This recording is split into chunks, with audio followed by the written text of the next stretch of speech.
নমস্কার, আমি দিয়া। তোমাদের সকলের স্নেহাশিস নিয়ে শুরু করছি আজকের আরেকটি ভিডিও। তোমাদেরকে গতদিনে তা বললামই যে আমি বাড়ি থেকে দুর্গাপুর ফিরে গেছি, আর আমি কালী পুজো দেখার জন্য এতটাই এক্সাইটেড যে আমি আর সেদিনকে বাড়িতে একটু রেস্ট নিইনি, একটুখানি চা খেয়েই বেরিয়ে পড়েছি ঠাকুর দেখতে। কারণ আমি জানি যে দুর্গাপুরে এত ঠাকুর হয় যেগুলো আর কি না দেখতে পারলে খুব বড় কিছু জিনিসে মিস করে যাব। আর এই নিয়ে আমি দ্বিতীয় বছর দুর্গাপুরে ঠাকুর দেখছি। তো প্রথমেই চলে এলাম শাখা ক্লাবের ঠাকুরটি দেখতে। তো এবছর শাখা ক্লাবের থিম ছিল গাড়ি বা সাইকেলের বিভিন্ন রকমের ভাঙা টুলসগুলো দিয়ে কলকাতাকে ছোট করে তুলে ধরা। তো প্রথমেই যেমনটা দেখতে পাচ্ছ, টানা রিক্সো, তারপরে তোমার কলকাতার হলুদ যে ট্যাক্সি হয় সে সমস্ত কিছু, তার সাথে দেখো হাওড়া ব্রিজ, মানুষজন, ফ্ল্যাট, তারপরে না জানি কত কি রয়েছে। কি অপূর্ব যে এদের থিম এদের মাথায় এসেছিল সেটার কি বলি, সে অপূর্ব। শাখা ক্লাব গত বছরও করেছিল ভীষণ সুন্দর মা কালী, আর এবছরও তাই তাদের থিম ভয়ঙ্কর সুন্দর। এই যে দেখতে পাচ্ছ গঙ্গা, তারপরে এই যে বৃষ্টি হচ্ছে, এই যে টেলিফোন বুথ, এক কথায় একদম ছোট্ট করে কলকাতাকে, সে পুরনো কলকাতাই হোক বা আধুনিক কলকাতা, সেটাকেই তুলে ধরার চেষ্টা। আর এই দেখো খুব সুন্দর মা কালীকে দেখতেই পারছো। মা কালীর পাশে কিন্তু আবার রামকৃষ্ণদেব সারদা মাও ছিলেন। এই যে দেখতে পাচ্ছ ঢেকিতে ধান ভাঙছে, লাঙল দিয়ে চাষ হচ্ছে, এসবগুলোও কিন্তু তুলে ধরেছে, কিছুটা গ্রামের পরিবেশকেও তুলে ধরেছে।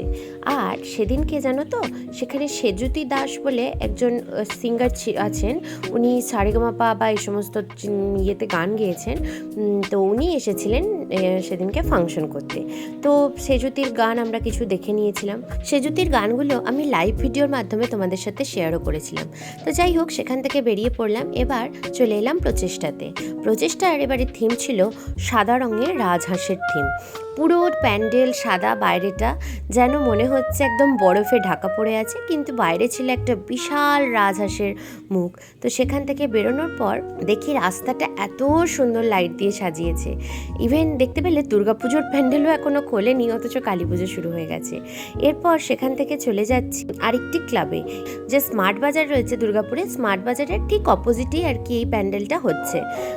তো এখানে আবার জুবিন গর্গকেও দেখছো একটুখানি সম্মান দেওয়া হয়েছে, তার ছবি ছাপা টাঙানো হয়েছে। তো এরপরে চলে এলাম ওই স্মার্ট বাজারের অপোজিটের যে ক্লাবটি রয়েছে সেখানেও মা কালী ভীষণ সুন্দর রয়েছে। দেখতে পাচ্ছ মায়ের চুলগুলো একদম উড়ছে।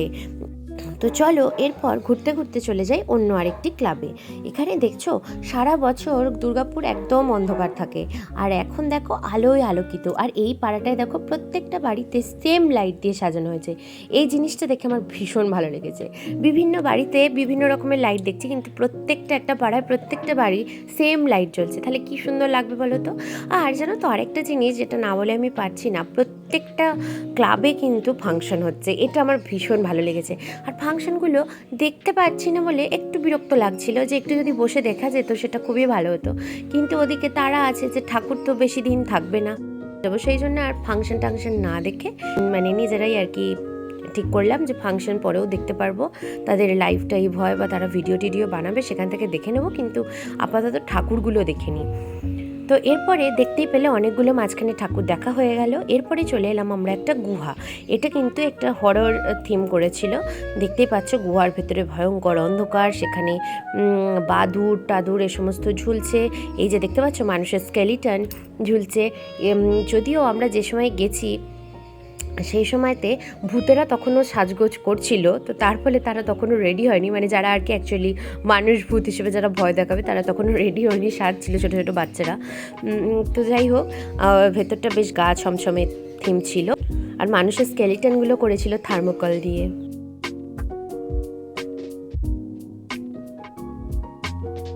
আর এই তো দেখে নাও মা কালী, যদি কি বা অন্যান্য যে রাক্ষস আছে তাদের মুখ এখনো খোলেনি। তো যাই হোক, সেখান থেকে আবার সুন্দর সুন্দর লাইটিং দেখতে দেখতে, আর দেখো বাঁশি দিয়ে লাইট করেছে।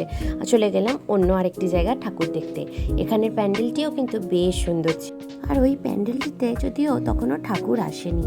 আবার একটা অন্য জায়গায় চলে এলাম, ওখানকার রোটারিটা দেখলে কি সুন্দর সাজিয়েছে। আর দেখো রাস্তাঘাটে এক গাদা ঠাকুর দেখেছি, সেগুলোর তো ছবিও নেওয়া হয়নি। বাড়িগুলোও দেখো কি অপূর্ব সাজিয়েছে, প্রত্যেকটা বাড়ি এক্সে বার্কারে এক সুন্দর হয়েছে, বাড়িগুলো দেখেও মন ভালো হয়ে যাচ্ছে। আমরা সিটি সেন্টার ছাড়লাম, সিটি সেন্টার ছেড়ে আমরা স্টেশনের দিকে রাস্তাটাতে এলাম। তো সেখানে এই বিভিন্ন রকমের বড় বড় ঠাকুর হয়েছে, সেটা আমরা অলরেডি দেখতে পেয়েছি বিভিন্ন সোশ্যাল মিডিয়া থ্রু দিয়ে। তো আমরা সেই ঠাকুরগুলোই দেখব। তো এই মুহূর্তে আমরা চলে যাব ব্যারেজের একদম ধারে যাব। এই তো দেখো বীরভানপুর স্পোর্টিং ক্লাবের ঠাকুরটি। এখানের মা কালীর মুখটা একবার শুধু দেখো, বিশাল এক ভয়ঙ্কর মূর্তি, এবং মায়ের ঠোঁট জিভ দিয়ে যেন রক্তের ফোঁটা গড়িয়ে পড়ছে। সে এক অপূর্ব ভয়ঙ্কর দৃশ্যের আমরা সম্মুখীন হলাম। যে মা কালী এত ভয়ঙ্কর হতে পারে সে কি বলবো। এখানের মায়ের মূর্তিটিকে প্রদান করেছেন কোনো এক মুসলমান ভদ্রলোক। এরপর ওইখানে বিশাল বড় মেলা বসেছিল, তো মেলা থেকেই একটুখানি ফুচকাও খেয়ে নিলাম। তারপরে বেরিয়ে এলাম সেখান থেকে অন্য আরেকটি ঠাকুর দেখতে। এরপর দেখো যেখানে ঢুকছি সেটা হলো একটা ছিন্নমস্তা মায়ের মন্দির। আর এখানে ড্রয়িং কম্পিটিশান হয়েছে, বাচ্চারা কী সুন্দর সুন্দর আঁকা এঁকেছে দেখতেই পারছো। আর এই ছিন্নমস্তা মাকে দেখো, এই মূর্তিটাও তো ভয়ঙ্কর হয়, সেটা তো আর আমাকে তোমাদের বলতে হবে না, নিশ্চয়ই তোমরা জানো। দেখো মায়ের মূর্তি কি ভয়ঙ্কর, মায়ের গলার থেকে রক্ত বেরিয়ে সেটা মাও খাচ্ছে এবং সে তার সখীদেরকেও খাওয়াচ্ছে। এরপর চলে এলাম আরেকটি ঠাকুর দেখতে। এই ঠাকুরের মূর্তিটা দেখলে কি ভয়ঙ্কর মূর্তি, মাকে যেন মায়ের দাঁতগুলো যেন খিচিয়ে বেরিয়ে আছে, বাপরে বাপ সে ভয়ঙ্কর মূর্তি, এবং জিভ বিশাল বড় জিভ। তো এরপর ওখান থেকে চলে এলাম কল্পতরুর মাঠে। এখানেও একটা খুবই সুন্দর বড় সাইজের একটি প্যান্ডেল হয়েছে। প্যান্ডেলটি দেখতেই পাচ্ছ কি বিশাল সাইজের, এবং প্যান্ডেলের কাজগুলো জানো তো সুতো দিয়ে করা। এটা দেখে আরও বেশি ভালো লাগছিল যে কত আধুনিক, কত নতুনত্ব আইডিয়া মানুষের মাথায় আসে, সে আর কি বলি, খুব সুন্দর। এটা হচ্ছে গ্যামন ব্রিজের ক্লাব। আর রোটারিগুলোকেও এই সময় এত সুন্দর সুন্দর করে সাজিয়েছে, সেগুলো দেখেও বেশ ভালো লাগছিল। আর এই যে অপোজিটে যে মাঠটি দেখতে পেলে, ওটা হলো কল্পতরুর মাঠ। আর এই যে এরপরে চলে এলাম একটা জায়গায় চা খেতে। আর এই যে দোকানটি দেখতে পাচ্ছ, দোকানটির নাম হলো বিগ কেটলি। যেমন নাম তেমনি কাজ, একটা কি বিশাল সাইজের কেটলি মাথার উপর টাঙিয়ে রেখেছে দেখতেই পাচ্ছ। আর নিয়ে নিলাম চা আর একটা কেক। আর এরপর চলে এলাম কক্ষ ক্লাবে। এই ক্লাবে আবার কি সুন্দর লাইটিং হয়েছে জানো। এই যে লাইটিংটা দেখছো, এইটা হলো অ্যাকচুয়ালি ওই একটা বিশাল সাইজের একটা মানে রথ করেছে আর কি লাইটের মাধ্যমে।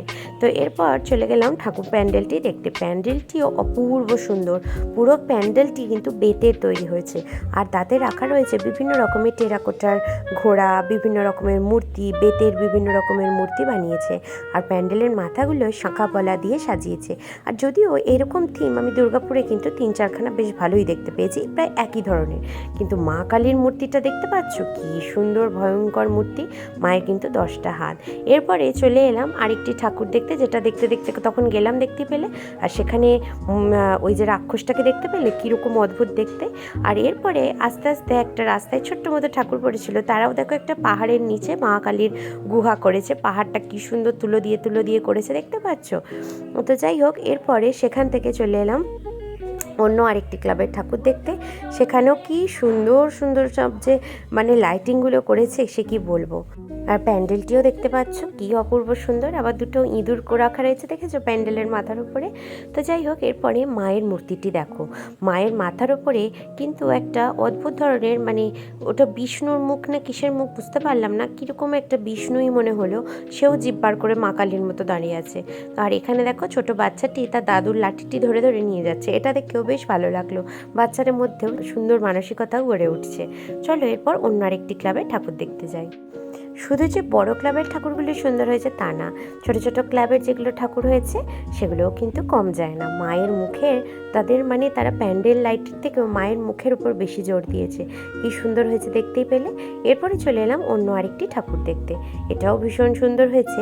তবে একটা জিনিস জানো তো, সে যেদিনকে আমি ঠাকুর দেখতে বেরিয়েছিলাম সেদিনকে কিন্তু কালী পুজোর আগের দিন ছিল বলে বহু জায়গায় প্যান্ডেল লাইট সব হয়ে গেছে, কিন্তু মায়ের মূর্তি তখনও এসে পৌঁছায়নি। আর এটি চলে এলাম আর একটা গুহার থিমে, যেটা এটাও কিন্তু একটা হরার থিম করেছিল।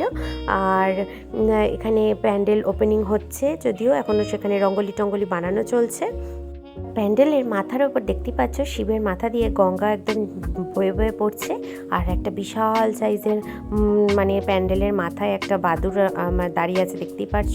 আর এটাও কিন্তু হরর থিম, দেখতে পাচ্ছ কীরকম মরা পড়ছে, ডোম মরা পড়াচ্ছে, তার মাথার উপরেই এরকম ভূত কঙ্কাল দাঁড়িয়ে আছে। আর সেখানেও চিত্রও একই, যে যারা মানুষ ভূত, যারা ভয় দেখাবে যে বাচ্চাগুলো, তারা তখনও রেডি হচ্ছিল, সাজছিল। তো তারা আমি বললাম একবার আয় তোদের ছবি তুলবো, তারা লজ্জা পেয়ে গেল, ভয়ে আর ছবিও তুললো না। তো এই যে দেখো এখানে তান্ত্রিক সাধনা করছে, তার মাথার উপরেও কিন্তু বাদুড় ভূত রয়েছে। তো এই হচ্ছে সেদিনকার থিম। আর এই যে দেখতেই পেলে এক ঝলক যে ওইখানে ভূত ঢুকে পড়ে, অলরেডি তারাও রেডি হয়ে গেছে এবং ঢুকে পড়েছে। আর মায়ের মুখটা দেখলো কি ভয়ঙ্কর, মায়ের চুলগুলো চারিদিকে উঠছে, কি ভয়ঙ্কর সে এক মূর্তি। আর এই যে দেখো আমাদের ভূত রেডি হয়ে গেছে, তোমরা যেন আবার ভয় পেয়ে যাও না ভূতকে দেখে। ভূত এখন বসি না, একটু পরে বসি, উদ্বোধন হোক, পাগুলো ব্যথা হয়ে গেল।